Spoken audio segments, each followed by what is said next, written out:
गांव वाले धैर्य खो रहे हैं। हमें शीघ्र ही कुछ और उपाय खोजना होगा इस बंजर धारा से जल लाने का। मुझे पता है अब हमें क्या करना है। हमें गंगा नदी को उसी प्रकार यहाँ लाना है जिस प्रकार पितामह भगीरथ उन्हें लाए थे।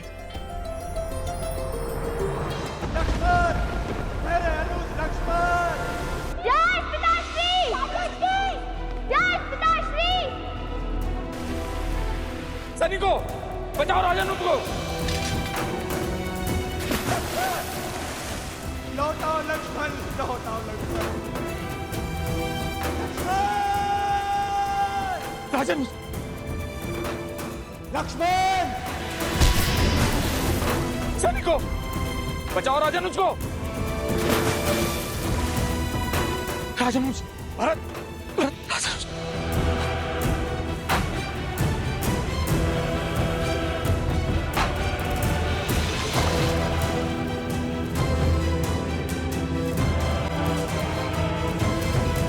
लौटाओ मेरे भाई, लौटाओ लक्ष्मण, मेरे भाई।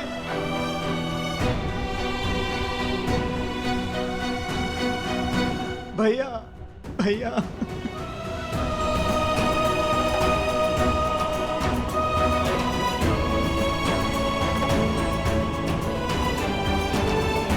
भैया, भैया ये अनर्थ क्यों होने दिया आपने? मेरे लक्ष्मण को लौटा दीजिए भैया, मेरे लक्ष्मण को लौटा दीजिए, मेरे भाई को लौटा दीजिए।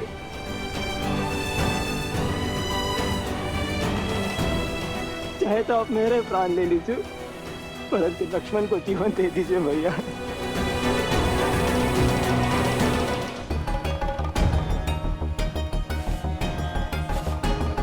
भैया, इस निर्जर धारा से शिवलिंग बनाना तो असंभव है।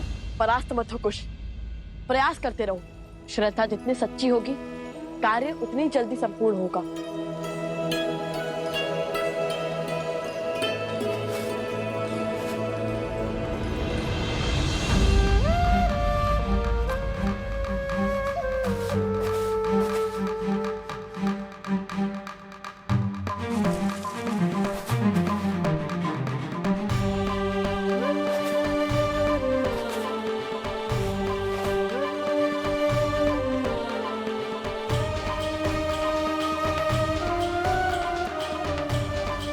माता,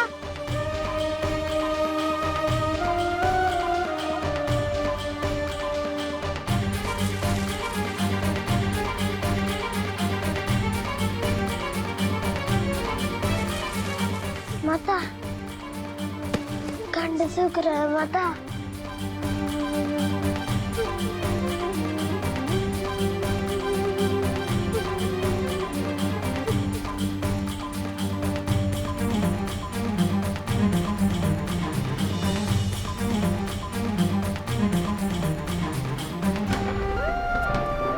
अरे वो देखो, जल छुपा बैठी हो। जल दो हमें। नहीं, नहीं दूंगी मैं, नहीं दूंगी मैं, छोड़ो। भाई ऐसा कैसे छोड़ दे, जल दो हमें। नहीं,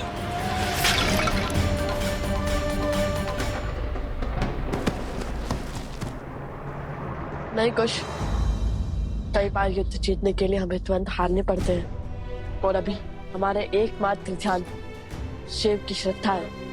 और मुझ पर विश्वास रखो, अंत शुभ ही होगा।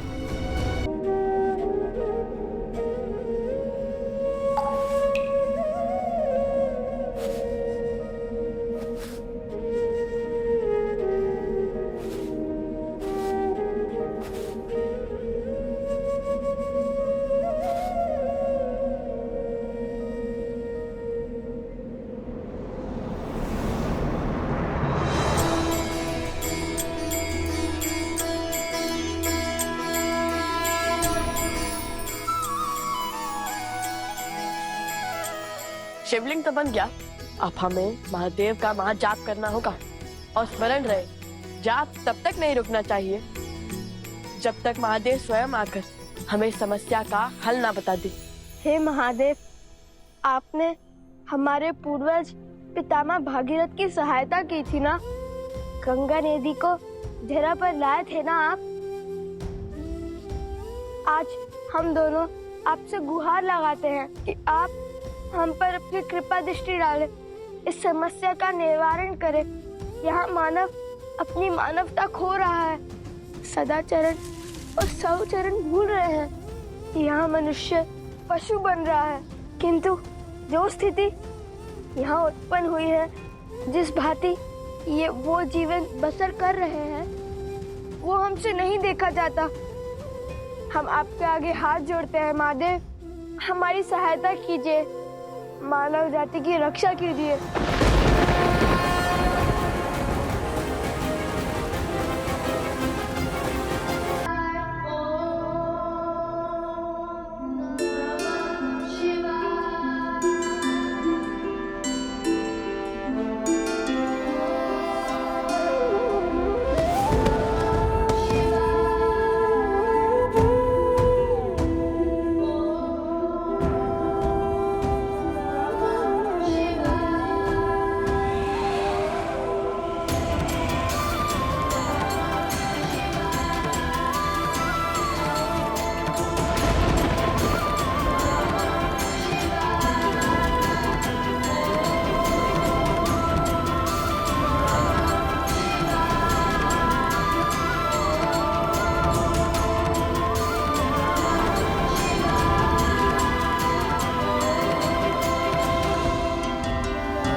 लव और कुश कब से आपका तप कर रहे हैं, दिन रात्रि आपका नाम ले रहे हैं। और कितनी परीक्षा लेंगे आप लव कुश की?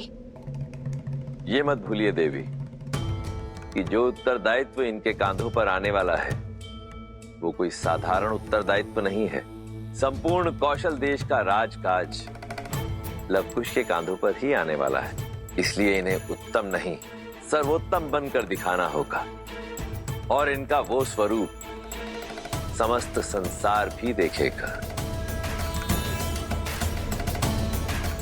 क्या सोच रहे हैं आप महादेव?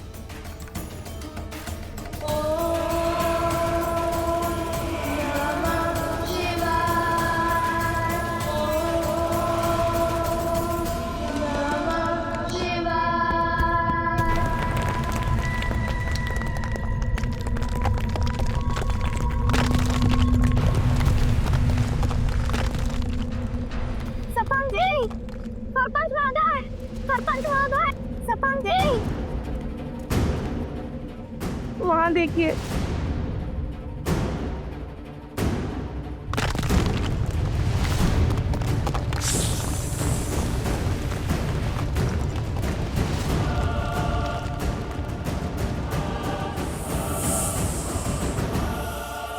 लवकुश!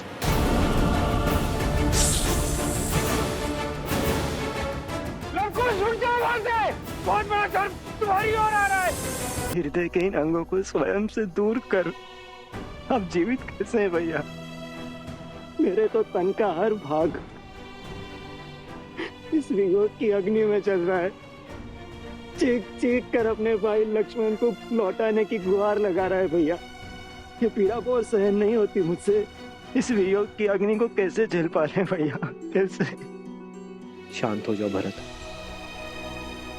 जब तन पर दायित्व का भाव हो तो कंधे झुक नहीं पाते भरत। और अब तो तुम्हारे भी उत्तरदायित्व बढ़ गए हैं। यदि हम ही परिस्थितियों से हार जाएंगे तो रघुकुल के भविष्य का क्या? रघुकुल के वंशज भी तो हमारे ही उत्तरदायित्व है ना। भरत, तुम हर संबंध हर नाते को अत्यंत महत्व देते हो, इसलिए स्वयं पर नियंत्रण खो देते हो। किंतु अब समय आ गया है भरत कि अपने हृदय में पनपते प्रेम को अपना बल बनाओ। लक्ष्मण के पुत्रों का दायित्व निभाओ। एक मानव का संबंध सर्वप्रथम अपने धर्म से होता है, और हमारे लक्ष्मण ने उसी को निभाने में अपनी आहुति दी है। जरा सोचो भरत, क्या लक्ष्मण के जाने पर शोक मनाना चाहिए या उत्सव? सोच कर देखो मेरे भाई, लक्ष्मण तो अमर है, क्योंकि राम होना सरल है, लक्ष्मण होना सरल नहीं। अपने भाई के हर दुख, हर कष्ट को अपना मानकर कांटों भरे मार्ग पर चलना सरल नहीं। अपनी माता, अपनी पत्नी, अपना परिवार, अपने भविष्य को त्याग कर अपने भैया और भाभी के साथ वनवास जाना सरल नहीं। ऐसे वीर की स्मृति में तो गौरवान्वित होना चाहिए भरत। अश्रु नहीं बहाने चाहिए। भविष्य में जब भी किसी भाई के समर्पण, उसके त्याग का उदाहरण दिया जाएगा, तो उस वार्तालाप में सदा हमारे लक्ष्मण का नाम लिया जाएगा।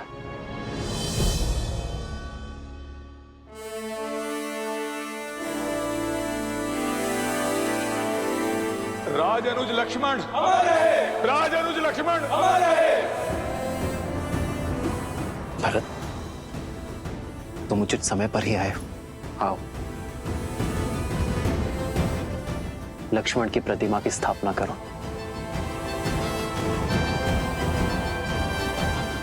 उठो भरत।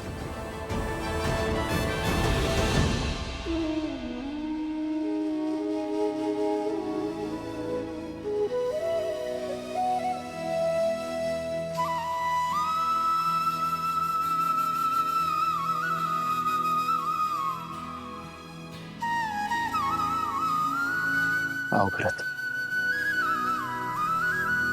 आदर्श और मर्यादा की है ये कथा महापावनम, काट मद श्री से मिला दे श्रीमद् रामायणम, श्रीमद् रामायणम, श्रीमद् रामायणम।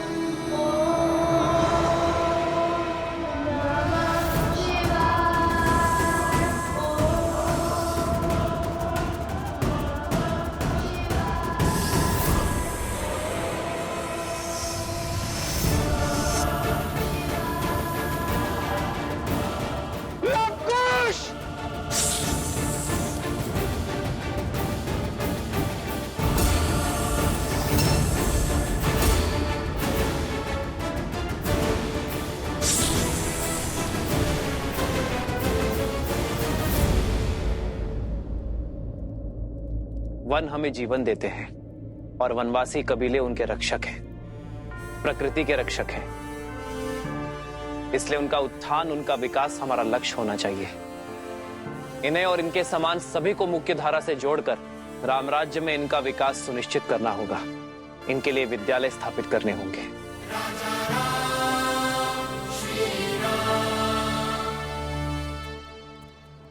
प्रभु, प्रभु, अरे कहां बड़े चले जा रहे हो? रुको। कौन है ये दुस्साहसी? ये भीतर कैसे आया? प्रभु, हमारे साथ चलिए प्रभु, हमें आपकी आवश्यकता है प्रभु। ये अयोध्या की सभा है, ज्ञात होना चाहिए। अयोध्या के महाराज से भेंट के कुछ नियम हैं। सैनिकों, ले जाओ इसे। सुमन जी, कौन है ये? समस्या क्या है इनकी? अरे सुमंत,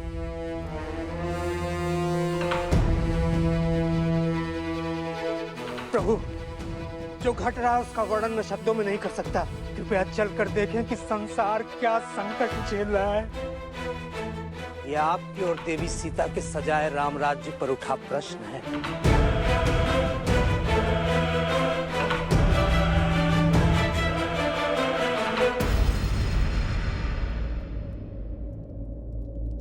तुम्हारे वचनों के भाव तुम्हारे सत्य को दर्शाते हैं भद्र। श्री रामचंद्र कृपालु भजु मन हरण भव भय दारुणम, नव कंज लोचन कंज मुख कर कंज पद कंजारुणम। श्री राम, श्री राम, राम राम, श्री राम, श्री राम, श्री राम,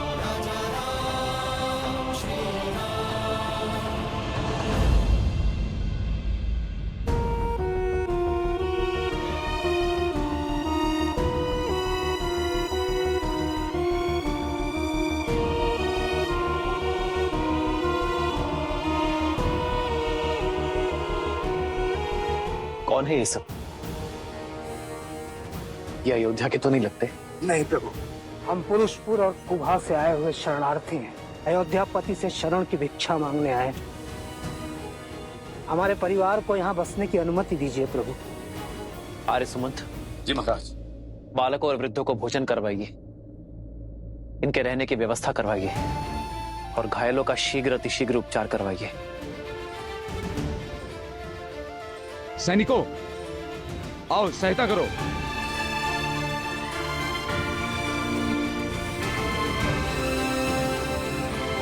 ऐसी कौन सी विपदा आन पड़ी जो गंधर्वासी को अयोध्या से शरण मांगनी पड़ी? ये पीड़ा किस घटना का परिणाम है? हम अपने राज्य में बहुत प्रसन्न थे महाराज। सुख सुविधाओं की कोई कमी नहीं थी, पर अकस्मात एक दिन गंधर्वों ने हम पर आक्रमण कर दिए।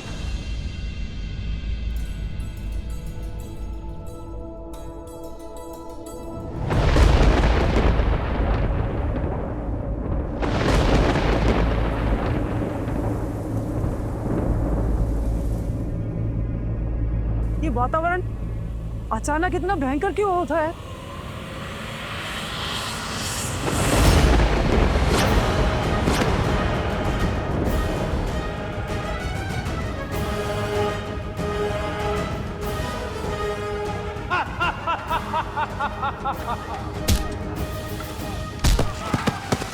कर दो सबको।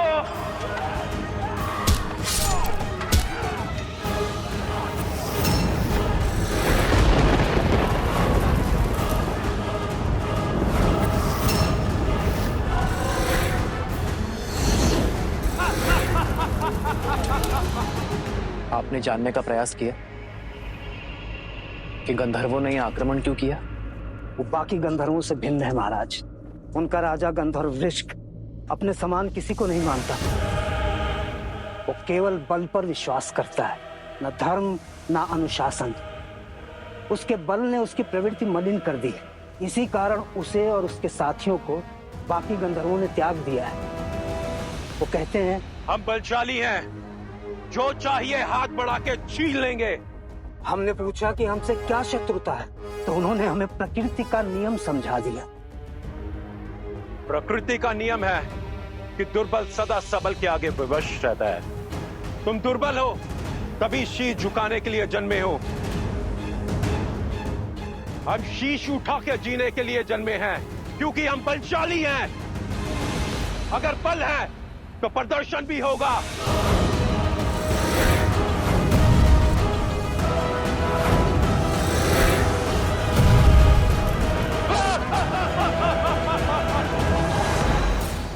उन्होंने हमारे राज्यों पर अपना शासन स्थापित कर लिया है। बस इसीलिए हम आपकी शरण में आए। निर्बलों के बल, असहायों का सहारा, हमारे संकट का निवारण केवल आप हैं। आप। महाराज, आज्ञा हो तो एक सैनिक दल भेज दे वहां। नहीं भरत, ये समस्या उससे अधिक गंभीर है। ये बल का युद्ध नहीं, सोच का युद्ध है, और इसे हमें शीघ्र अतिशीघ्र रोकना होगा भरत। बल से सब कुछ अपना बना लेने की यह सोच विष के समान होती है, जो एक पीढ़ी से दूसरे पीढ़ी में अवश्य जाती है, विवेक को दूषित करती है, और जहां जहां धर्म की हानि होगी उसके विरुद्ध में खड़े होना राम और रघुवंश का परम धर्म है। आप निश्चिंत रहिए, मैं और भरत स्वयं जाएंगे। उन गंधर्वों की प्रताड़ना से आपके क्षेत्र को मुक्ति दिलाएंगे।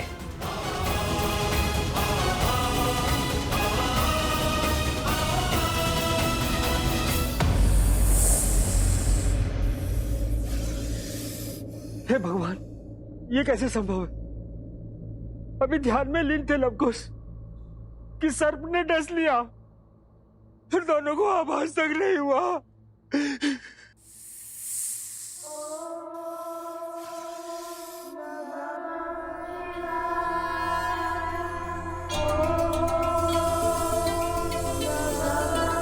अद्भुत, अद्भुत! लवकुश जीवित है लवकुश। जेहि पर कृपा करहि जग जानी, कबि उर न जानी।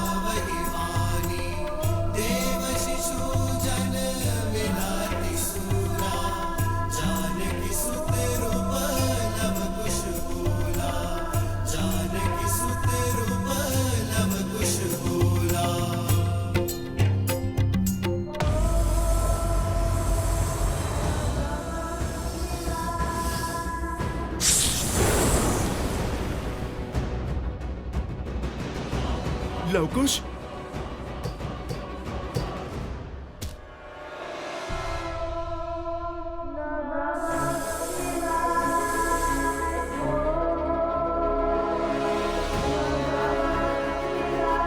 हर हर महादेव।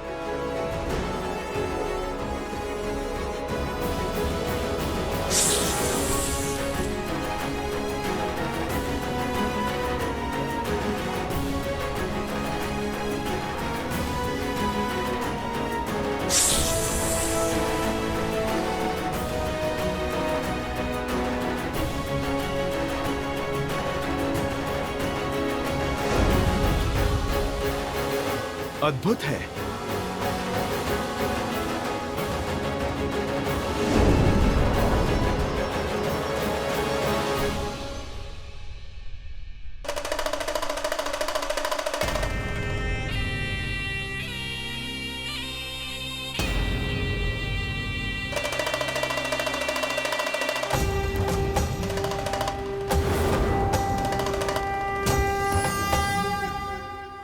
हे महादेव, ये तो स्वयं साक्षात नागराज वासुकी है।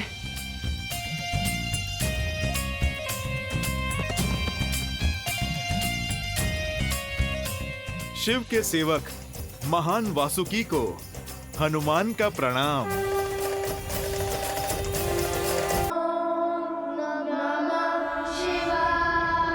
लव, खुश, आंखें खोलो। तुम्हारे अटूट विश्वास और दृढ़ संकल्प से महादेव प्रसन्न हुए।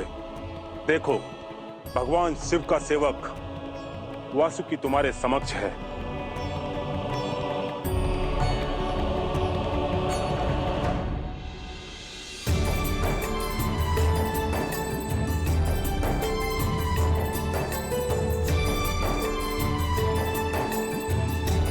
प्रणाम नागराज वासुकी।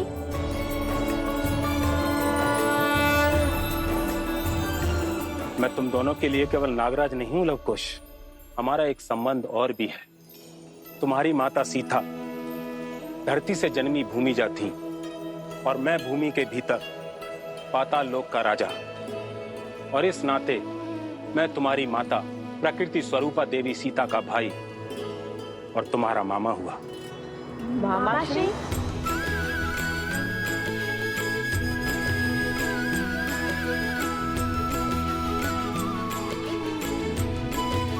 अर्थात ये ऋषि कुमार नहीं, ये राजकुमार है।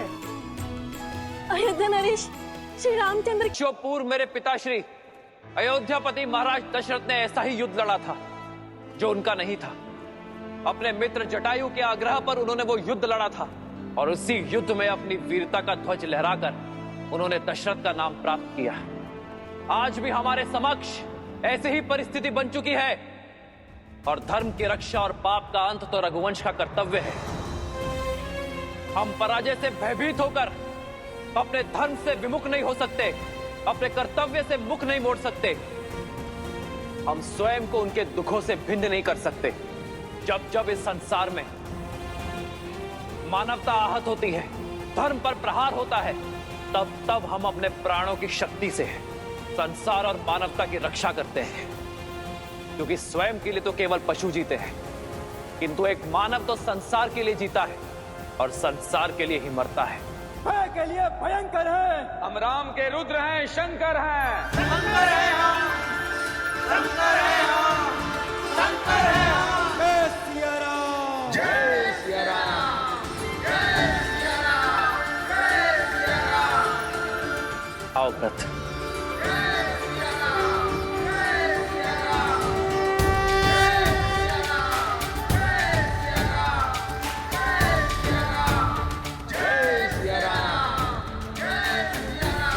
की सहायक नदी अर्पा, जो कि दक्षिण की ओर से बहती है, तुम्हारे शिवलिंग पर गिरकर इस धरा को पवित्र करेगी।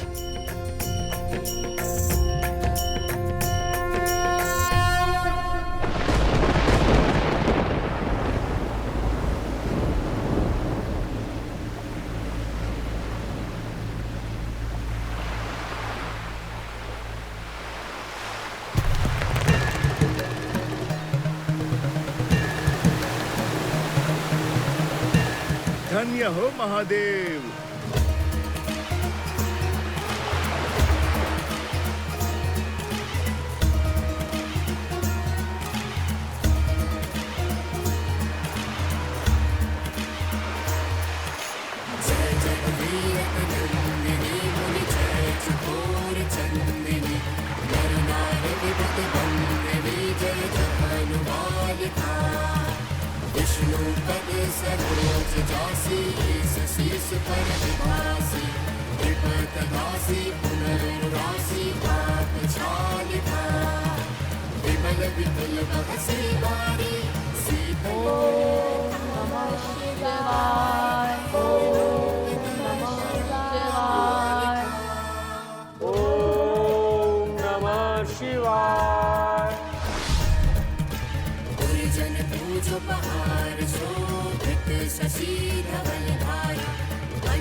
अंततः सिया राम की संतान ने एक बार पुनः स्वयं को सिद्ध कर दिया, एक और असंभव युद्ध जीत लिया। परंतु महादेव, पहले पिता से पृथक होने का दुख, फिर अपनी माता को खोने का दंश, और अब जगत कल्याण के पथ पर आए अनगिनत कष्ट। क्या लवकुश की इतनी परीक्षाएं उचित हैं? क्या उनसे सुख और शांति से जीवन जीने का अधिकार छीनना न्याय संगत है? देवी, हर परीक्षा अपने साथ एक नई सीख लेकर आती है। लवकुश के जीवन में आई ये परीक्षाएं उनके लिए एक नई सीख तो लाई ही हैं, साथ ही संसार के समक्ष कुछ सिद्ध करने के लिए भी आई हैं। यूं समझ लीजिए कि सत्य का आवरण हटाने के लिए ही उत्पन्न हुई है। कैसा सत्य महादेव? वही सत्य देवी जिसे आपने जाना है, जिसे लवकुश ने अनुभव किया है, जिसे श्री राम ने जन्म से पाया है, और अब लवकुश अपने कर्म से पा रहे हैं।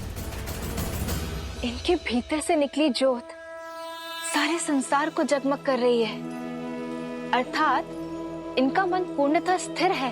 हाँ देवी, जो स्थिर है वही जागृत है, और जो जागृत है वही संसार का उपकार करने में सक्षम है, जगत को बदलने की शक्ति रखता है। जिस निष्ठा और धैर्य के साथ लवकुश ने निरंतर ये जप तप किया है, वो उनकी जागृति का ही तो प्रतीक है।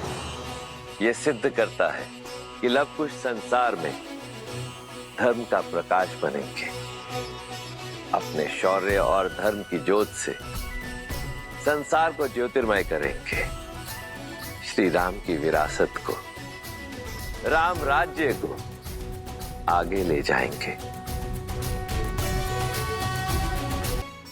जो भी राज्य श्री राम की शरण में आएगा उसे तो हमें स्वीकार करना ही होगा, किंतु इस राज्य की बागडोर लव नहीं, केवल कुश संभालेगा।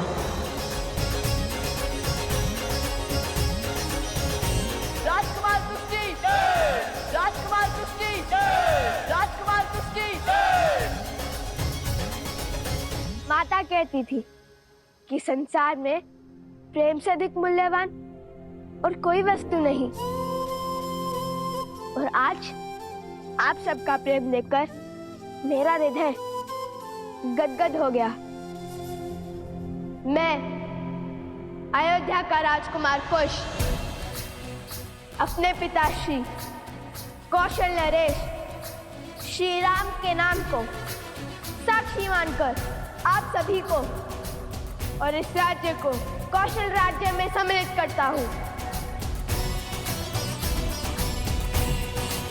कुश के साथ ये गांव और अधिक कुशल होगा, और इसलिए आज से इस राज्य को कुशावती के नाम से जाना जाएगा।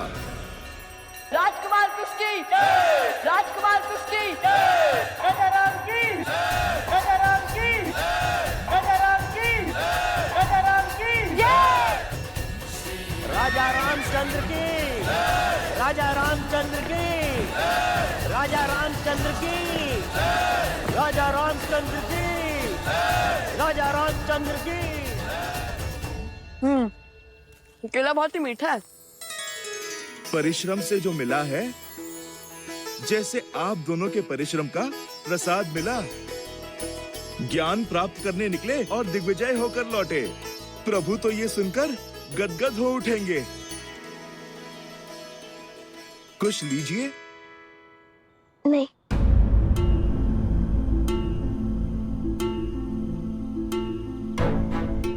क्या हुआ हनुमान जी, रुक क्यों गए? तुम और भोजन के लिए मना करो, तनिक असंभव प्रतीत होता है। बात भूख की नहीं है, वो मामा श्री वासुकी से मिलकर माता का स्मरण हुआ है बस।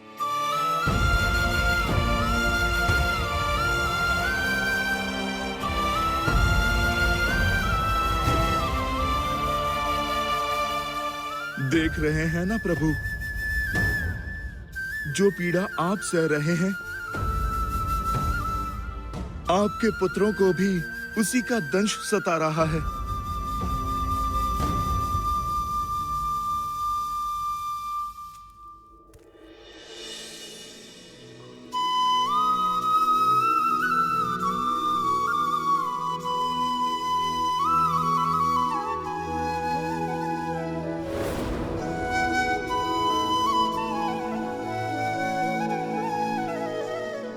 क्षमा करे गुरुवर, किंतु पुत्र का मोह ही कुछ ऐसा है।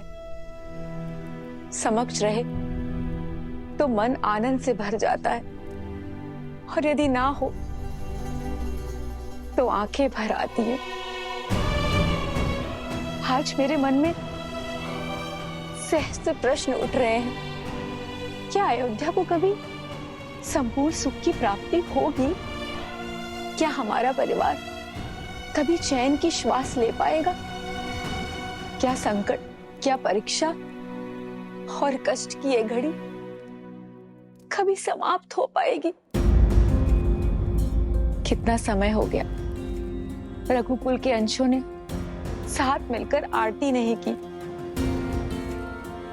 राम कुल और प्रजा के दायित्व को निभाने के लिए यात्रा पर निकला है। भरत उसके साथ युद्ध भूमि में है, और मेरे पौत्र वो तो आने वाले समय के लिए स्वयं को सज्ज करने के मार्ग पर अग्रसर है। गुरुवर, क्या हमारे जीवन में केवल वियोग का दुख लिखा है?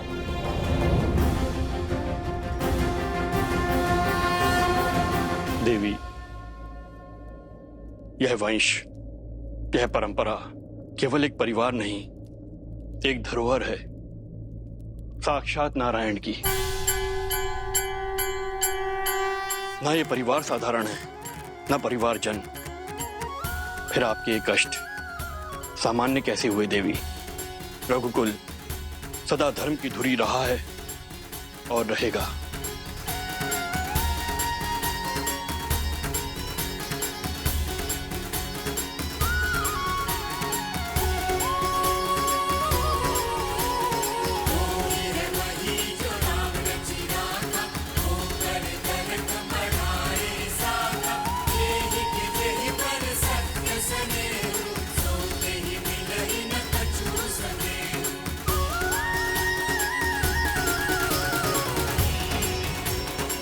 सूर्य वंश है ये। सूर्य स्वयं तपकर ही प्रकाश देता है। स्वर्ण के आभूषण को बनाने वाली भट्टी को आंच सहनी पड़ती है। जो संसार संवारने निकले हैं उन्हें कष्ट सहना पड़ेगा। इसलिए चिंता त्यागिए और भक्ति कीजिए देवी। पूर्ण श्रद्धा से प्रार्थना कीजिए। दुख की दुहाई में नहीं, केवल ईश्वर की आराधना में रमिए।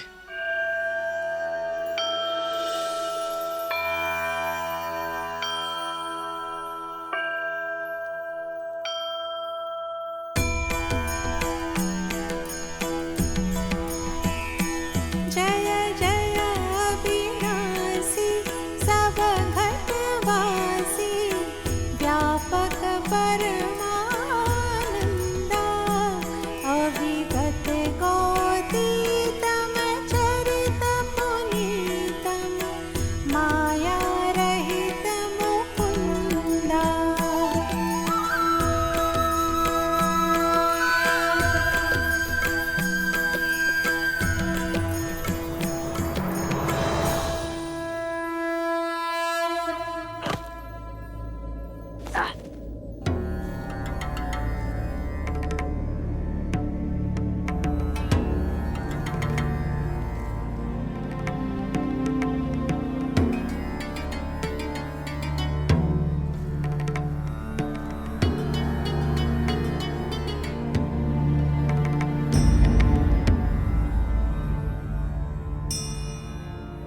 नतमस्तक हो जाओ वीरो। हम भगवान विष्णु के बहुत प्राचीन मंदिर में खड़े हैं। चलो कुश, अब संसार की दिशा सुधारने वाले भगवान विष्णु के पूजन स्थल को सुधारे। जेहि पर कृपा करहि जनु जानी, कवि उर अजिर न जावहि वानी। देव शिशु जन मिलाति सूरा, कल्पलोक अति दिव्य विधूरा। एक मुख सूरज एक मुख चंद्रा, दिए सिया के सुख आनंदा। एक एक आत यमज युगला, जानकी सुत रूप नव कुश होला। जानकी सुत रूप नव कुश होला।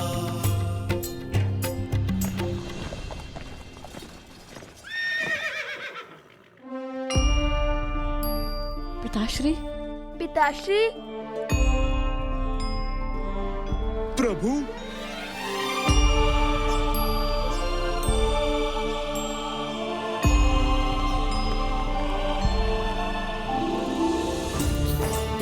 पिताश्री, पिताश्री,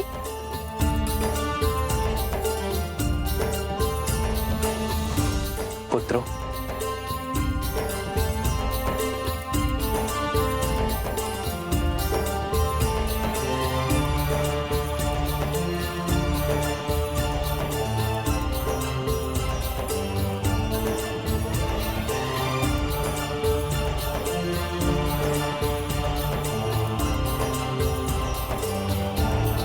चाचा श्री,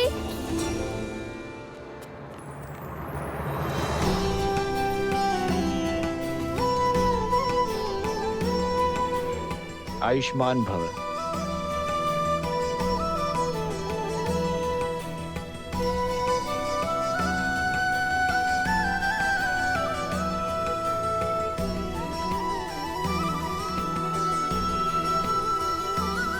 प्रभु, वो